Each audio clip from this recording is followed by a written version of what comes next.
بسم اللہ الرحمن الرحیم، والصلاة والسلام علی سید المرسلین خاتم النبیین محمد صلی اللہ علیہ وسلم۔ آپ کے سامنے پاکستان منزل بہ منزل کا سلسلہ جاری ہے، جو آپ کے سامنے بیاض مدثر مبین آپ کے سامنے پیش کرتے ہیں۔ آج جو ایپیسوڈ جو آپ کے سامنے پیش کیا جا رہا ہے وہ 203 ایپیسوڈ ہے، اور اس ایپیسوڈ میں وہ واقعات پیش کیے جائیں گے جو پاکستان میں جنوری 1964 میں وقوع پذیر ہوئے تھے۔ میری گزارش ہے سامعین سے اور ناظرین سے کہ جن تک یہ پیغام پہنچے، جن تک یہ ویڈیو پہنچے، وہ اپنے دوستوں کو، اپنے اقربا کو اور اپنے ساتھیوں کو، اپنے جاننے والوں کو ڈسٹریبیوٹ کریں، تاکہ پاکستان کی سلامتی اور بہبود کا پیغام گلی گلی کوچے کوچے تک پہنچ سکے۔ آج جو واقعات میں پیش کر رہا ہوں آپ کے سامنے، وہ جنوری 1964 کے واقعات ہیں۔ جنوری 1964 کا سب سے مشہور واقعہ یہ ہے کہ جماعت اسلامی پر پابندی سپریم کورٹ نے غیر قانونی قرار دے دی۔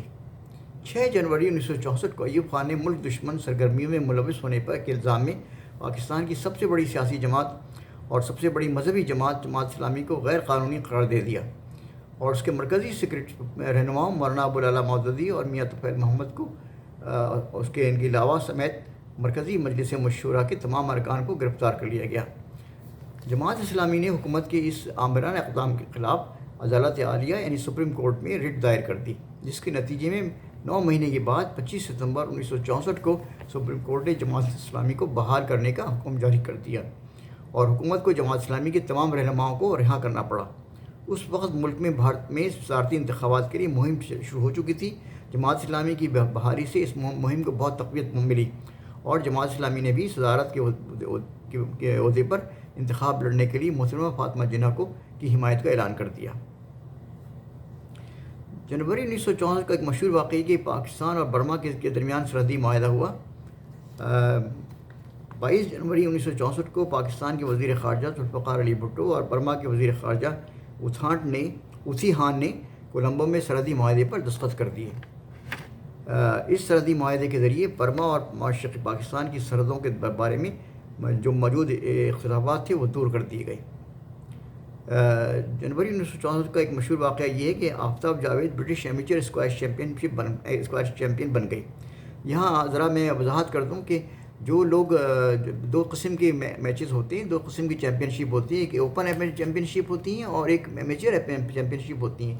اوپن چیمپئن شپ جو ہوتی ہے اس میں پروفیشنل کھلاڑی حصہ لیتے ہیں جو کہ پیسے سے کھیلتے ہیں، اور اس کے علاوہ ایمیچر جو چیمپئن شپ اس میں صرف وہ کھلاڑی حصہ لے سکتے ہیں جو کہ پروفیشنل نہیں ہیں اور جو پیسے سے نہیں کھیلتے بلکہ صرف اپنی مرضی سے کھیلتے ہیں اور بغیر پیسے کے کھیلتے ہیں۔ تو 14 جنوری 1964 کو پاکستان کے مشہور کھلاڑی آفتاب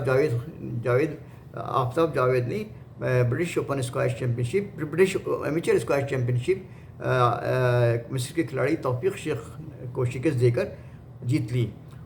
آفتاب جاوید نے یہ کامیابی 1965 اور 1966 میں بھی حاصل کی تھی۔ یہ بہت مشہور کھلاڑی تھے آفتاب جاوید، اور کافی دنوں تک یہ اسکواش کے میدان میں ستارے کی طرح آسمان پر جگمگاتے رہے۔ جنوری 1964 کا ایک اور مشہور واقعہ یہ کہ پاکستان کے رائٹرز گلڈ کی ادبی انعامات کا اعلان ہوا۔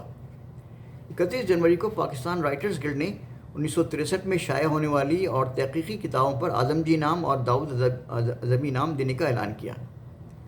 منصفین کے فیصلے کے مطابق 1963 کی بہترین کی نثری کتاب عبداللہ حسین کے ناول اداس نسلیں کو دیا گیا، اور بہترین شعری مجموعہ احمد نظیم قاسمی کے دشت وفا کو قرار دیا گیا۔ ان دونوں کتابوں کو اعظم جی ادبی انعامات دی گئی، جبکہ داؤد ادبی انعام کے لیے ڈاکٹر عبدالسلام خورشید کی کتاب صحافت پاکستان میں اور ڈاکٹر سید علی شاہ کی کتاب اردو میں سوانح نگاری منتخب قرار پائی۔ دوسری طرف بنگالی میں شائع ہونے والی ادبی اور تحقیقی کتابوں کے منصفین میں شمس الرحمان اور شہید اللہ قیصر کو اعظم جی انعام دیا گیا، اور محمد برکت اللہ اور ذاکر حیدر کو داؤد ادبی انعام دیا گیا ہے۔ اس طرح یہ تقسیم جو ہے 1963 کے کتابوں کے اوپر مکمل ہوئی۔ رائٹرز گلڈ پاکستان کا ایک ادارہ تھا، اور جس میں تمام بڑے بڑے جو ادیب تھے وہ شامل تھے، اور یہ ہر سال کتابوں کے اوپر اچھی بہترین کتابوں کی کو منتخب کر کے ان پہ انعامات دیا کرتے تھے۔ 1 جنوری 1964 کو ہمدرد فاؤنڈیشن کا قیام عمل میں آیا۔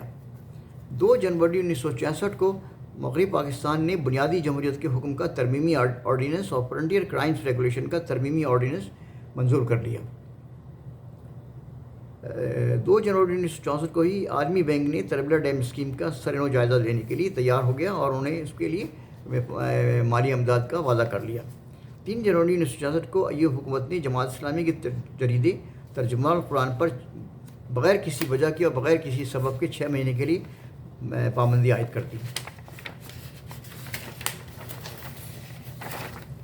9 جنوری 1964 کو عبدالوحید خان نے پاکستان کے وزیر اطلاعات و نشریات کا عہدہ سنبھالا، یعنی عبدالوحید خان مرکزی وزیر اطلاعات و نشریات تھے۔ 11 جنوری 1964 کو ترکی کی معروف ادیبہ خالدہ ادیب خانم کا انتقال ہو گیا۔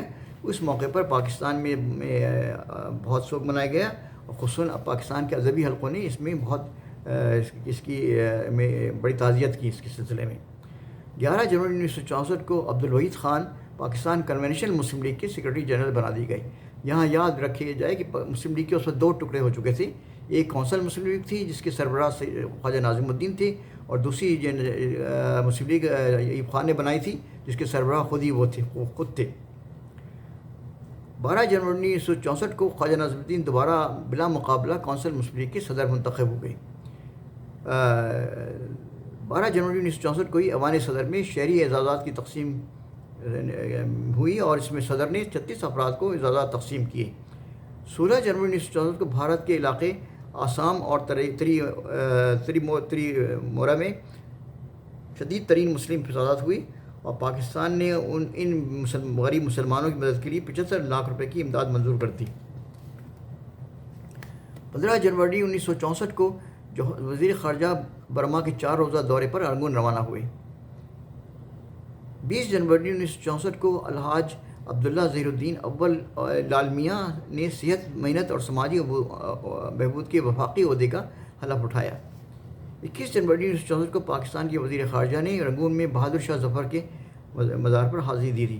بہادر شاہ ظفر مغلیہ خاندان کے آخری بادشاہ تھے جن کو 1857 کی جنگ آزادی میں انگریزوں نے سازشوں سے اور مکاری سے اور فریب سے جو شکستیں دی تھی، اور اس کے بعد ان کو گرفتار کر کے وہ دہلی سے وہ رنگون لے آئے تھے، اور ان کا انتقال 1863 میں ہی رنگون میں ہوا۔ وہ ان کی اہلیہ بھی وہاں موجود تھی، اور ان کے بیٹے جو عباس بھی وہاں موجود تھے اس وقت۔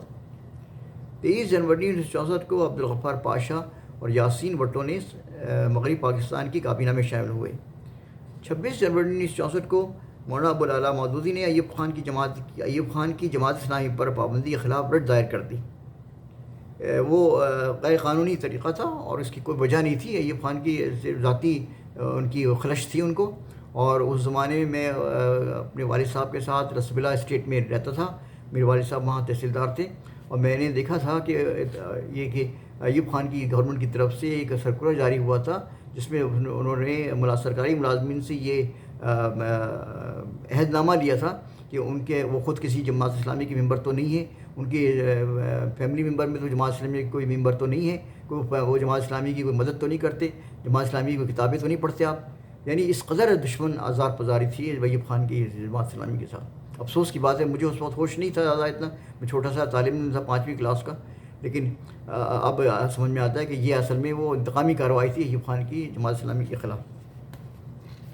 ہو سکتا ہے پاکستان کے پرانے ملازمین کے پاس، پرانے وفاقی ملازمین کے پاس وہ فارم موجود ہو جو ایوب خان نے جماعت اسلامی کے خلاف تمام وفاقی ملازمین کو کہا تھا کہ وہ یہ اس فارم بھریں اور وہ واپس جو ہے وفاقی حکومت کو جمع کرائیں۔